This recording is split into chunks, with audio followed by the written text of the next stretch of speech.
오늘은 길을 안내하는 구름, 이런 제목의 말씀 함께 나누도록 하겠습니다. 저희 교회에 그 어린 아이들의 마음을 잘 읽어내는 그런 동시를 쓰는 권사님이 한 분 계십니다. 이분이 최근에 그 동시집을 출간하셨는데요. 제목이 이상한 엄마 구두입니다. 그 동일한 제목의 그 동시를 제가 찾아서 읽어보았습니다. 이상한 엄마 구두. 우리 엄마 구두는 참 이상해. 아빠가 물으시면 시장에서 3만 원, 할머니가 물으시면 그냥 누가 준 거, 엄마 친구 모임에선 세일해서 15만 원, 그때그때 다른 이상한 엄마 구두, 난 절대 몰라야 하는 엄마만의 비밀. 이 동시 속에 담겨있는 여러 그 역학관계가 눈에 느껴지지 않으세요? 엄마 구두처럼 여러모로 오해를 당하는 또 다른 존재가 우리 교회에도 있습니다. 바로 이 성령 하나님입니다. 오늘 주일은 전 세계 교회가 함께 성령 강림 주일로 지킵니다. 예수님께서 약속하신 성령께서 제자들에게 임하신 것을 기념하는 절기입니다. 그래서 성령 강림절은 교회의 생일과 같은 날입니다.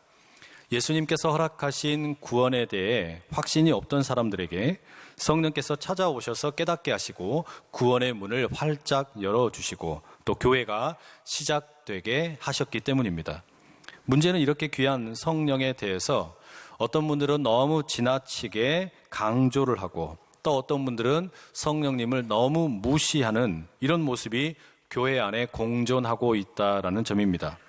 할머니가 물어보면 누가 공짜로 준 것이고 친구들에게는 세일해서 15만 원에 산 것으로 둔갑하는 엄마 구두처럼 말입니다. 여러분, 성령은 정말로 이렇게 카멜레온처럼 변덕스러운 존재일까요? 그렇지 않습니다. 우리는 사도신경으로 신앙을 고백할 때 나는 성령을 믿습니다 라고 고백을 합니다. 그런데 이 고백 속에 담겨있는 그 믿음의 내용이 무엇이냐라는 게 더 중요하겠죠. 우리 개혁교회 전통에서는 가장 중요한 교리 문답으로 하이델베르그 교리 문답을 꼽습니다. 그 내용의 53번에 이런 내용이 나옵니다. 당신은 성령에 대해서 무엇을 믿습니까? 첫째, 그는 성부와 성자와 함께 참되고 영원히 공존하는 하나님이심을 믿습니다. 둘째, 그는 나에게도 주어져 내가 참된 믿음으로 그리스도와 그의 모든 유익에 참여하게 하시어 나를 위로하시고 나와 함께 영원히 계심을 믿습니다. 이게 우리가 고백하는 신앙을, 성령을 믿는다라고 할 때의 내용이라고 할 수 있습니다. 그래서 성령은 인격적인 하나님으로 성부 하나님과 성령 예수님과 함께 계시는 분으로 우리는 고백합니다. 우리의 구원을 위해서 이 성령께서 성부, 성자 하나님과 함께 일하신다라는 말입니다. 그러니 성령을 너무 뜨겁게 강조하다가 혹시 귀신이나 유령 혹은 능력으로만 오해하면 곤란합니다. 반대로 성령을 무시하거나 그저 냉랭하게 대한다면 그것도 역시 문제라고 할 수 있겠습니다. 이걸 여러분 쉽게 말하면 저는 이렇게 표현하고 싶습니다. 저는 우리 교회가 한편으로는 장로교 전통을 이어받은 교회답게 우리가 믿는 믿음의 내용이 무엇인지를 바르게 알고자 하는 그런 지적인 고민과 노력이 있기를 원합니다. 이를테면 지성이 살아있는 교회가 되기를 원한다라는 말이죠. 내가 신앙생활을 하기는 하는데 도대체 내가 무엇을 믿고 있는지에 대해서 그 내용을 모르고 그것을 고민하지 않는다면 문제가 있지 않겠습니까? 동시에 저는 우리 교회가 어떤 오순절 순복음 교회보다 더 뜨거운 성령에 대한 사모함이 있기를 원합니다. 성령께서 불과 같이 우리를 뜨겁게 하시고 열정에 기름을 부어주시기를 사모하자라는 말입니다. 머리만 크고 가슴이 냉랭하게 차갑게 식어버린 그런 신앙생활을 하지 말자라는 말입니다. 그래서 바르게 믿기 위해 냉철한 지성과 불타는 뜨거운 열정이 조화를 이루는 그런 교회를 함께 꿈꿔보자라는 말입니다. 저는 그게 성령 충만의 올바른 의미라고 믿습니다. 성령을 우리가 올바로 온전하게 경험하는 것은 뜨거운 가슴과 냉철한 지성이 조화를 이룰 때 가능하기 때문입니다. 여러분, 간절히 부탁드립니다. 성령 충만한 성도 되시기를 간절히 축복합니다. 우리 그리스도인이 성령 충만이 없이 그냥 그럭저럭 대충 살아간다라는 것은 생각할 수도 없는 일이기 때문입니다. 그럼 여러분, 이 성령이 충만한 삶이라는 것은 어떤 삶일까요? 성령과 전혀 상관없어 보이는 오늘 민수기 9장의 말씀을 통해서 성령 충만한 삶이 어떤 것인지 함께 은혜를 나누어 보도록 하겠습니다. 먼저 여러분 본문 15절의 말씀을 우리가 함께 같이 읽겠습니다.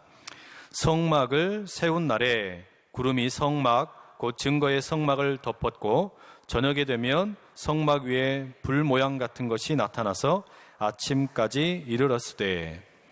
오늘 시작하는 이 본문에 보시면 성막을 세운 날이라는 때를 가리키는 표현이 나오지요. 이때가 언제일까요? 이 성막을 세운 날은 출애굽기 40장 17절에 보게 되면 이렇게 나옵니다. 둘째 해 첫째 달 곧 그 달 초하루에 성막을 세우니라. 이게 무슨 의미냐면 하나님께서 이스라엘을 애굽에서 이제 구원해 주셨지요. 그리고 약 1년여의 시간을 시내산 아래에서 보냈습니다. 그곳에서 하나님께서 주신 10계명과 율법의 말씀을 받았고 그 명령 가운데 하나님께서 거하실 성막을 세우라는 말씀을 들었습니다. 이스라엘 백성들이 그 말씀에 순종해서 두 번째 해 1월 1일 날 성막을 세웠다라는 말입니다. 온 백성들이 함께 열심히 준비해서 성막을 그렇게 아름답게 세웠더니 무슨 일이 있습니까? 낮에는 구름이 성막을 덮고 밤에는 구름과 불과 같은 것이 성막을 덮었다라는 말입니다. 여러분, 이 구름과 불이 성막을 덮었다라는 것이 어떤 의미일까요? 이 구약 성경에서 구름은 하나님의 현현, 테오파니, 즉 하나님께서 자기 스스로를 나타내시는 것을 의미합니다. 오늘 본문과 비슷하게 출애굽기 13장 21절에도 구름과 불기둥에 대한 말씀이 소개됩니다. 여호와께서 그들 앞에서 가시며 낮에는 구름 기둥으로 그들의 길을 인도하시고 밤에는 불 기둥을 그들에게 비추사 낮이나 밤이나 진행하게 하시니. 여러분, 이 말씀은 이스라엘 백성들이 지금 애굽에서 빠져나와 가지고 홍해를 건너기 전에 주어진 말씀입니다. 홍해를 건너기 전에도 하나님께서 이스라엘 백성들에게 구름과 불의 모습으로 함께 하셨다라는 말입니다. 그리고 이제 광야에서 약 1년의 시간을 보내고 본격적인 광야 행진을 앞두고 성막을 다 지어서 세우게 되자 바로 거기에 다시 구름과 불이 나타났다라는 말입니다. 여러분, 이게 무슨 의미이겠습니까? 하나님께서 이스라엘을 애굽에서 구원하신 후에 이제는 너희들이 알아서 광야에서 살아라, 그냥 광야에다가 던져버리고 훌쩍 떠나시지 않았다라는 말씀입니다. 홍해를 건너기 전에 그 절체절명의 순간에 구름과 불기둥으로 함께 하셨던 하나님께서 이제 광야의 생활로 본격적으로 시작하게 되는데 이때에도 그 성막 가운데 구름과 불기둥으로 함께 하시겠다라는 말씀입니다. 그러니 여러분, 이제 낯설은 이 광야의 길을 걸어갈 때 성막을 덮는 구름과 불을 보게 되면 이스라엘 백성들은 내가 너희 곁에 있으니 아무 걱정하지 말라라는 하나님의 선포를 듣는 것과 같습니다. 두려워하지 마라. 한 번도 가보지 않은 광야의 인생길이지만 내가 너와 함께한다라는 그 말씀을 그 구름을 보면서 불기둥을 보면서 느끼게 된다라는 것이죠. 그러니 든든함과 안전함을 경험하게 됩니다. 반면에 이스라엘의 대적들이 보기에는 이 성막을 덮은 구름과 불이 어떻겠습니까? 이건 무시무시한 경고입니다.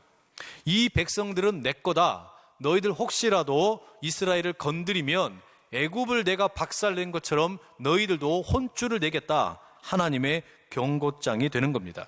게다가 여러분, 이 구름과 불이라는 것이 광야의 생활 가운데 얼마나 유익했겠습니까?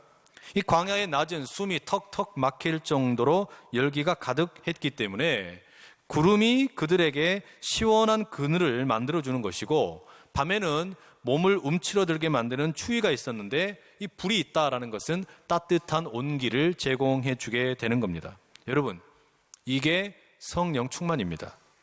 성령께서는 예수님께서 부활 승천하신 후에 우리에게 찾아오셨습니다. 지금은 우리가 성령의 시대를 살고 있는데 성령이 우리에게 임재하셨다라는 것은 우리와 함께 하신다라는 말씀입니다. 예수님께서 십자가에 죽으시고 부활하셔서 우리에게 구원이 선물로 주어졌습니다. 그러나 예수님께서는 이제 내가 할 일 다 했으니까 그러면 이제는 너희들 알아서 살아라 라고 내버려 두신 것이 아니라는 말입니다. 무책임하게 내버려 두시고 그냥 부활 승천하신 것이 아니라 약속하신 성령을 우리에게 보내어 주신 겁니다. 그렇게 성령께서는 예수님이 우리를 떠나신 후에 우리와 함께 동행하시며 우리의 구원을 완성해 가시는 겁니다. 마치 이스라엘 백성이 홍해를 건너 애굽에서 해방을 경험하고 자유를 얻었지만 아직 약속의 땅인 가나안에 이르기 위해서는 광야의 생활을 해야 하듯이 우리는 지금 이 땅에서 구원의 완성을 향해 여정을 떠나야 합니다. 바로 이 여정 가운데 하나님께서 약속하시고 예수님께서 말씀하신 성령께서 찾아오셔서 구름과 불이 되셔서 우리와 함께 하신다라는 말입니다. 이 보혜사 성령이 우리와 함께 하심, 바로 이것이 성령 충만입니다. 성령 충만은 우리가 힘들어할 때 내가 너와 함께하고 내가 너를 위로하고 내가 너를 지키겠다는 하나님의 위로의 말씀이 되는 것이고, 성령의 충만은 우리를 대적하고 우리를 위협하려는 적들에게 저 영혼은 내 백성이다, 이 영혼은 나의 사람이다라고 경고하시는 메시지와 같다라는 것이죠. 이 성령의 함께 하시는 충만함의 역사가 여러분 모두 가운데 함께 하시기를 간절히 축복합니다. 여러분, 이어지는 본문에 성령의 충만의 삶이 어떤 것인지 다른 이야기를 또한 우리에게 들려줍니다. 이어지는 본문의 내용을 보시게 되면 구름의 움직임을 따라 이제 이스라엘 민족이 행진하는 것을 보여주게 되죠. 17절의 말씀에 이렇게 기록되어 있습니다. 구름이 성막에서 떠오르는 때에는 이스라엘 자손이 곧 행진하였고 구름이 머무는 곳에 이스라엘 자손이 진을 쳤으니.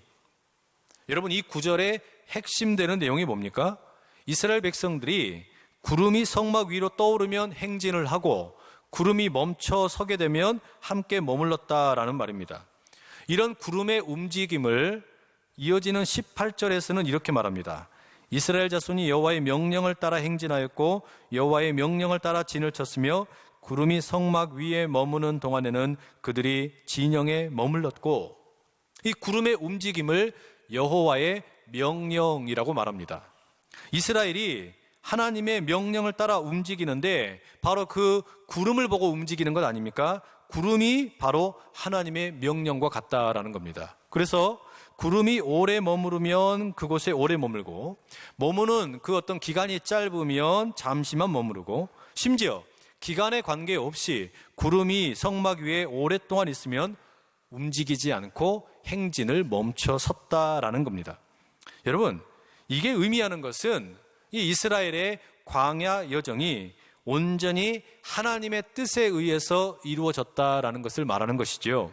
중요한 것은요, 하나님의 뜻을 이루는 방법과 시간에 있어서도 하나님께 순종을 했다라는 겁니다. 그 방법, 그리고 그때 이것을 온전히 하나님께 맡겨드리는 것, 이게 지금 이스라엘의 광야 여정이었습니다.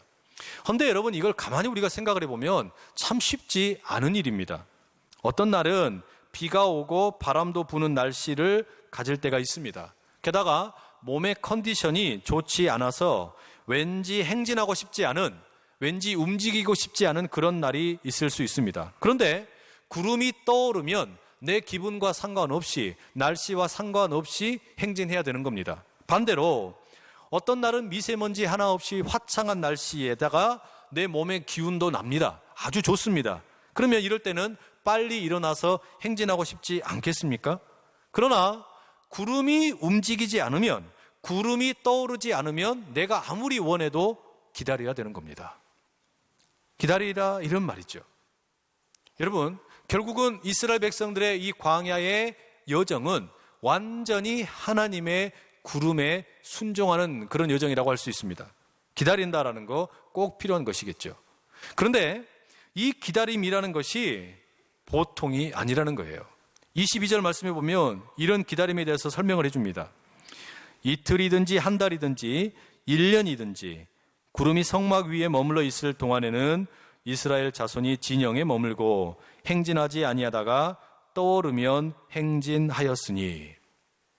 여러분, 하루, 이틀, 일주일, 한 달 정도 기다릴 수 있을지 모릅니다. 그런데 1년이라는 기간도 명시되어 있는 거 보면은 이게 참 쉽지가 않은 것이죠.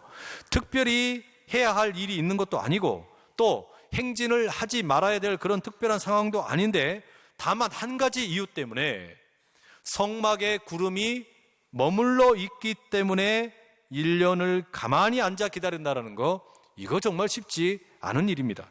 여러분, 성령 충만이라는 것이 뭡니까? 하나님께서 함께 하시는 거 맞습니다.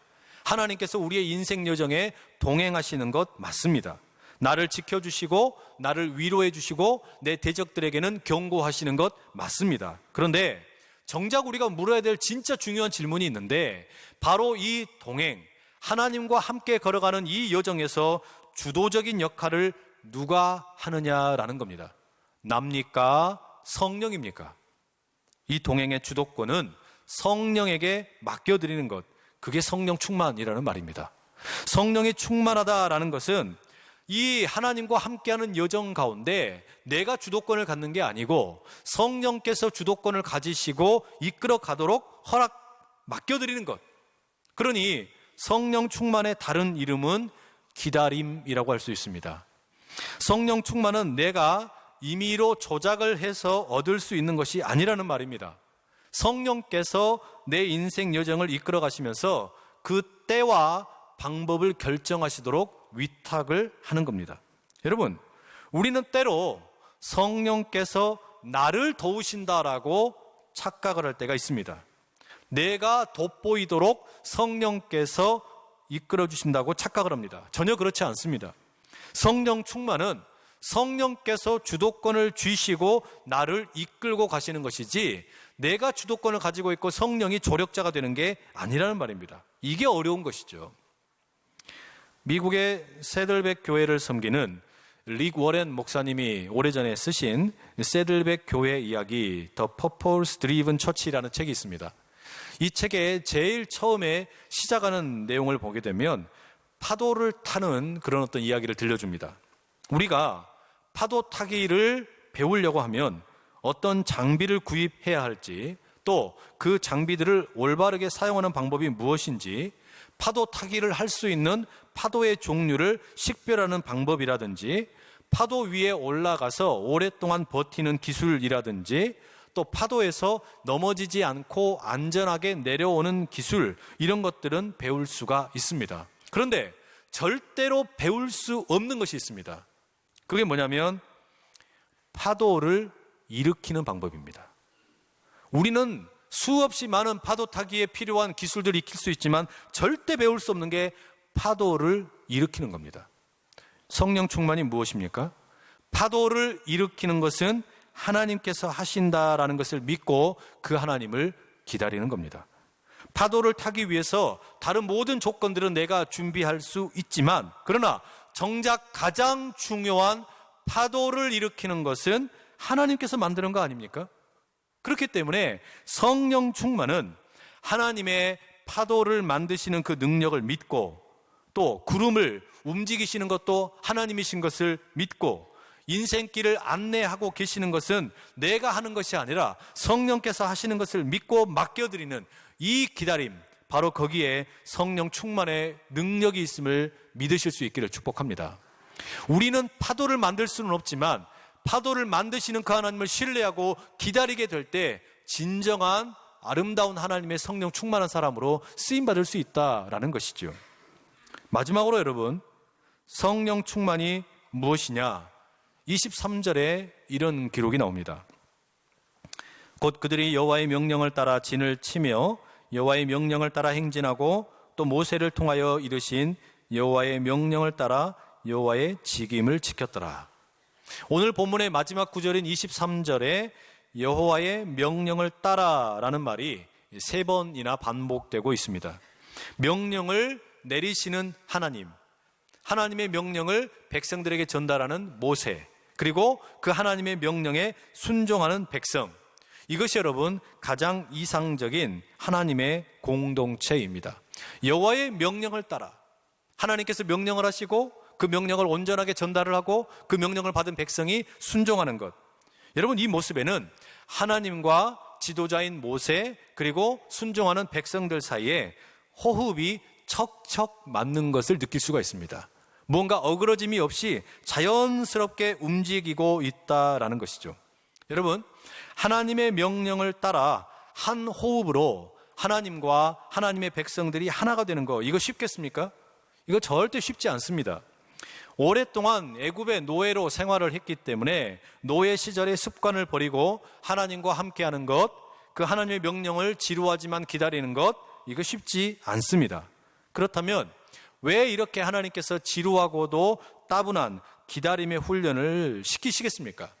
그 이유는 이렇게 훈련이 되어야만 이스라엘이 가나안 땅에 들어갔을 때 하나님 백성의 정체성을 지켜내고 승리할 수 있기 때문입니다. 그래서 지루하지만 이 훈련을 철저하게 광야 40년 동안 시키시는 것이죠.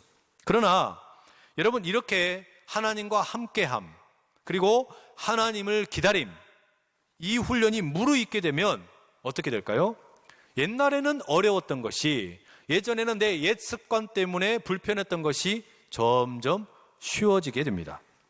하나님의 명령을 따라서 진을 치게 되고, 하나님의 명령을 따라서 행진을 하고, 하나님의 명령을 따라 나에게 맡겨진 직임을 지키는 것, 이런 것이 하나도 불편하거나 어색하지 않게 된다라는 말이에요.